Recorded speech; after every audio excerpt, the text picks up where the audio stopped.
l'enlèvement de l'église. Nous prenons comme verset de base 1 Thessaloniciens chapitre 4 à partir du verset 13 à 18. Vous devez savoir que tous les chrétiens n'iront pas au ciel. Tous les chrétiens ne seront pas forcément enlevés. Je répète, tous les chrétiens ne seront pas forcément enlevés. C'est une vérité biblique même d'ailleurs. Le fait que tu sois chrétien, ce n'est pas un ticket pour le ciel. Alors donc la grande question est qui va aller au ciel? Qui sont des candidats idéaux pour aller au ciel? Pour éviter toute ambiguïté, Jésus lui-même répond à cette question. En Matthieu 24, verset 36 à 51. Ici il s'adresse à ses disciples qui lui ont demandé quel est le signe de ta venue? Jésus leur a dit observez les signes des temps. Quand il veut pleuvoir, la pluie s'annonce. On sent une fraîcheur qui souffle. Le ciel commence à s'assombrir. On entend des fracas de tonnerre et on voit des fines gouttes se lâcher du ciel. Jésus dit à ses disciples discernez les temps. Vous entendrez parler de guerre, de bruit de guerre. Vous entendrez parler de famine. Ce sont les signes annonciateurs. Et Jésus dit deux femmes mouilleront la meule. L'une sera enlevée, l'autre sera laissée. Et donc Jésus dit au verset 42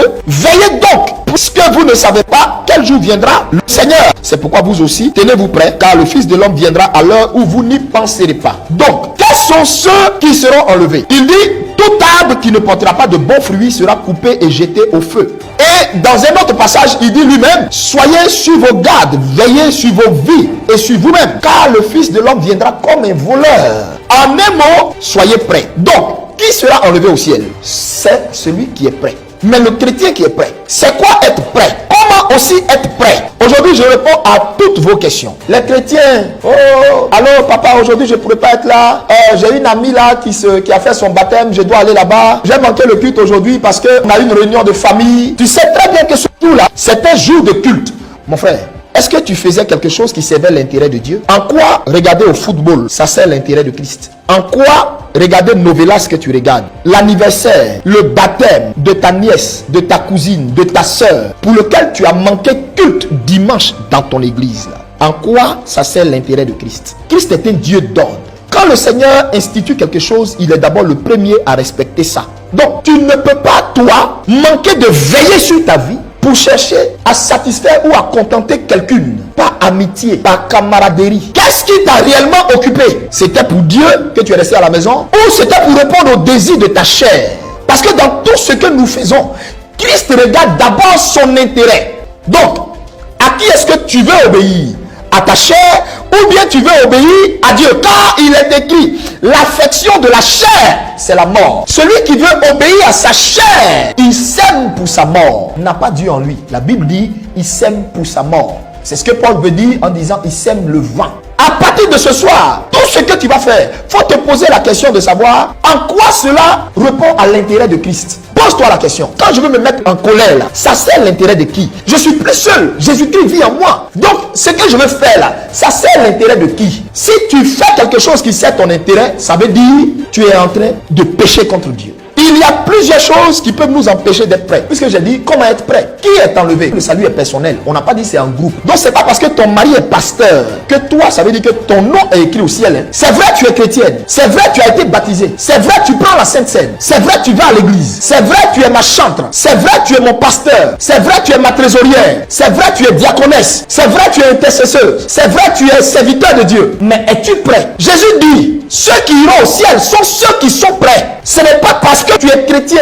que tu vas entrer au ciel. Mais entreront au ciel que ceux qui sont prêts. Ceux qui ont fait leur préparation. Ceux qui ont gardé et lavé leur robe. Ceux qui ont veillé sur leur vie. Ceux qui n'ont pas éteint la lampe en eux. Il y a plusieurs choses qui peuvent t'empêcher d'être prêt. L'une des premières choses, c'est la mondanité qui nous occupe, qui nous préoccupe et qui occupe notre temps et notre esprit. Ta manière de parler n'est-ce pas le langage de l'esprit du monde? Aujourd'hui, l'église est remplie de mondains. Aujourd'hui, nos pasteurs sont devenus mondains. Toutes les personnes abonnées sur les pages, en même temps qu'elle est abonnée sur la page de prophète Eli Pada, elle est abonnée sur la page de pasteur Zougoube.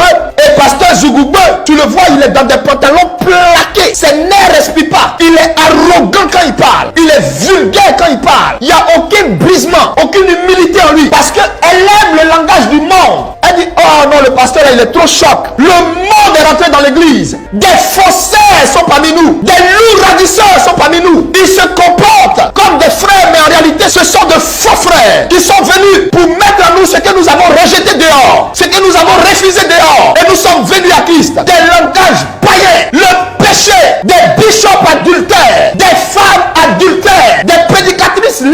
païennes, des pasteurs pédés, homosexuels, efféminés. Ils divorcent 10 fois, ils se marient 10 fois. Et l'église applaudit ça. Et ils n'aiment pas les hommes pieux qui disent la vérité, qui prêchent l'évangile de Jésus-Christ. L'église est rentrée dans le monde. Satan sait qu'il lui reste peu de temps. C'est pourquoi il dit, c'est pas tous ceux qui me disent Seigneur, Seigneur qui entreront au ciel. On a des pasteurs sorciers parmi nous. Elle est sorcière. Et elle est dans le groupe de l'intercession. Des hommes de Dieu arrogants parce que d'après eux, ils sont riches. Agents de maman transférés dans l'église de Jésus-Christ. C'est vous qui avez les directs les plus suivis, les plus partagés. Parce que l'église aime le monde. Parce qu'il n'y a pas un prophète pour parler de la part du Seigneur à cette église frivole, cette église adultérine, cette église remplie de mensonges, une église remplie de féticheurs, une église remplie de gens qui font des formats. Et les jeunes filles de nos églises, des païennes qui se croient converties, des filles faciles qui refusent l'évangile de la sanctification. Le monde est rentré dans l'église. Voici pourquoi l'église n'est pas prête. Des évangiles de mensonges en disant le salut ne se perd pas. Mais qui t'a dit ça?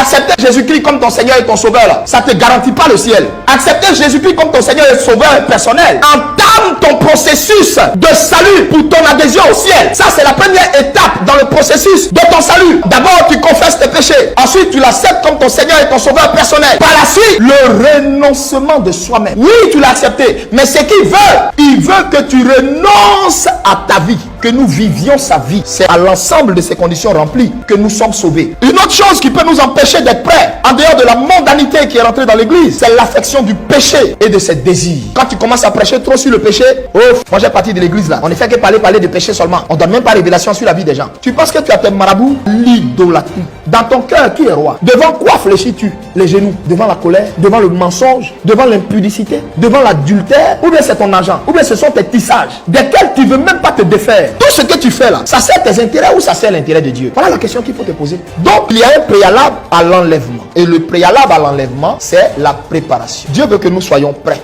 L'entrée au ciel n'est pas pour tout le monde, mais pour ceux qui ont vaincu. La Bible dit, à celui qui vaincra, il lui sera donné la couronne de vie.